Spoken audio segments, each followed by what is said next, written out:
Okay, we are going to do a pod review on the Corno di Capra pepper. So that's it right there. Plant's in a little bit of a state of shock right now, still going through transfer shock, but we are going to taste test a few peppers that are on there anyway. So let's pick one of these. We got one, pick two. We got two peppers coming off a plant that made these peppers all the way back in March sometime, and they've pretty much been sitting on a plant, and it's now the third week of May. So that's what they look like. I'm trying to get you the right light angle. They're just a little tiny cayenne pepper. They dry out on the plant with no problem, like cayenne. And if you look at it this way, hopefully the camera shutter works correctly. They're starting to dry out a little bit on here, so these are a little bit on the older side, but it should be good enough to do a review. I would imagine they're hot. I don't really know if they're not. So let's turn you around. Let me just give you one more angle without direct sunlight.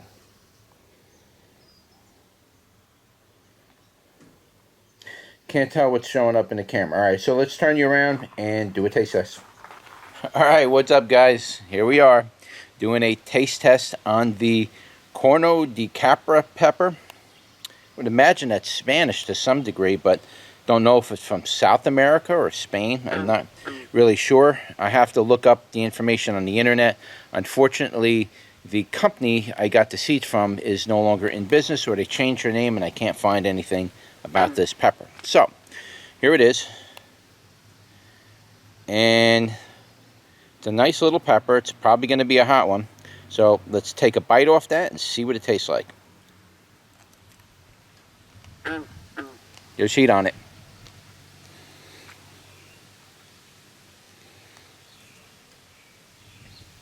It's a good amount of heat too.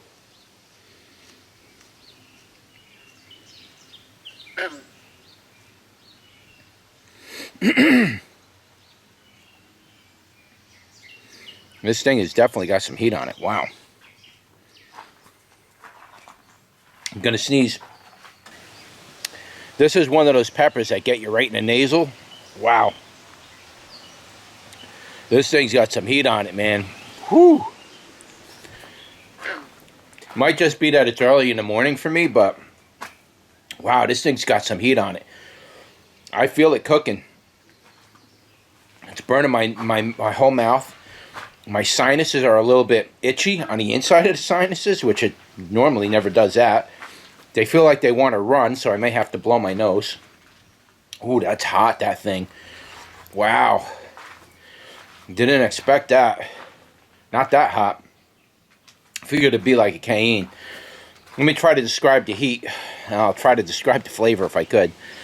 Right now, the heat is searing the whole top of my tongue, right around to the tip of the tongue.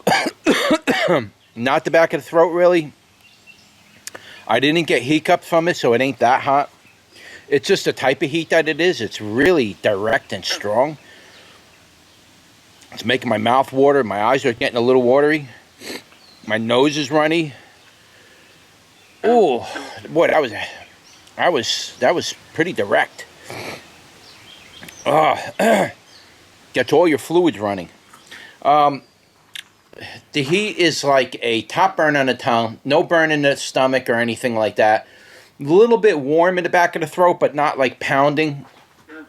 Feels pretty good. Generally, it's affecting the back of my throat very similar to the way cayenne does. Cayennes really affect kind of the back of your throat, and that's why a lot of people like to use cayenne or Cheyenne or whatever you want to call it. They like to use those when you got a cold. It's very good for that. So this is kind of giving me that effect. Like temperature of this thing, I'd probably say it was between 30 and 50,000. There was some heat on that. It was instant too. It wasn't a slow builder. So once I ate the thing, I knew there was heat on it right away. Skins were a little tough, so I did spit those out. But it's got all my fluids running. I did sneeze from it. It's one of those peppers that make you want to sneeze when you eat it. It's that kind of pepper. It's just an incredibly quick and direct pepper. It's not like, I don't know. It's hard to say because I do so many pod reviews. I don't remember how cayenne's really affecting your mouth. But I don't remember cayenne being direct and quick like that. This was like as soon as I ate it, my mouth was on fire. Almost instantaneously. Now, let me take another bite and try to describe the flavor.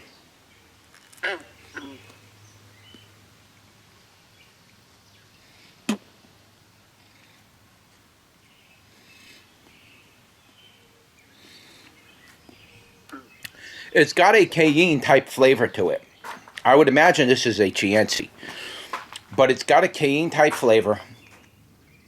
A little bit of sweetness to it. And it's very smooth. But it does carry an aftertaste. A kind of a strange aftertaste. Not bad or anything, but like, it's unique. Cayennes don't do that. This has got like some kind of an aftertaste that kind of hangs around on the back of your tongue a little bit. Oh man, it's hard to do without blowing your nose. I'm like fighting off my nose running on me.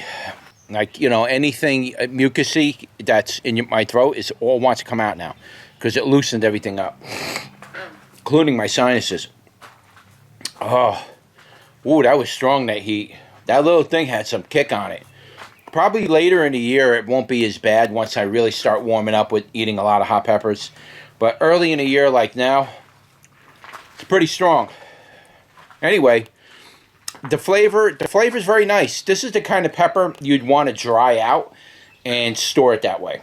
It's really the best way to do a lot of these type of peppers. You just dry them out, store them. In fact, when I save seed from these, I generally dry these out and leave the seed inside the pepper. They last much longer that way. And by doing that, when somebody orders seed from me, I just take the pod apart and take the seeds out then. It's better, it's easier, it's cleaner. Yeah, you can take the seeds out and process them early, and sometimes I do that, just to see which way it'll store better. But generally, with these kind of peppers, you generally want to dry them out just the way they are and store them in the bag that way. And the seeds will last twice as long, basically, when you do that. That skin preserves it or something. But, yeah, it's a nice pepper. It's really hot. I mean, if you're a cayenne-type person, this is a pepper you're going to like. Now, will this pepper get larger than this? Well, I have a couple more here. Here's one. And you can see they get bigger. So these are kind of small because it's only May. These been sitting on a plant now for a few months. Got to switch hands here. Oh, my arm's going numb. And they've been sitting on the plant for a while, so it's probably, you know, they're not going to develop as bigly. Once the plant gets much larger, those pods will get bigger too. So I don't know how big they'll get, but we'll revisit that plant at the end of the year. I'm not going to do a taste test on it. I'll just show it to you, do like a show and tell, show you the plant, show you what it looks like when it grows bigger, and the potential larger size of the pods. But this is a good pepper. It's a hot one, I'll tell you that right now. If you're interested in those kind of peppers, definitely give this one a go. This is a nice one. I'll try to offer seeds at the end of the year once I get enough pods.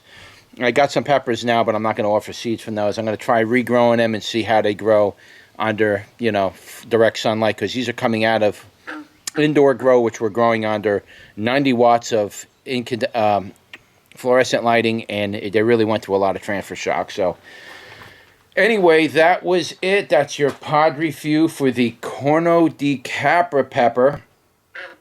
If you know anything about this pepper, you want to comment about your own experience, comment below. Let me know what you think about it. Don't forget to like, share, and subscribe. And I will see you on the next one. Take care.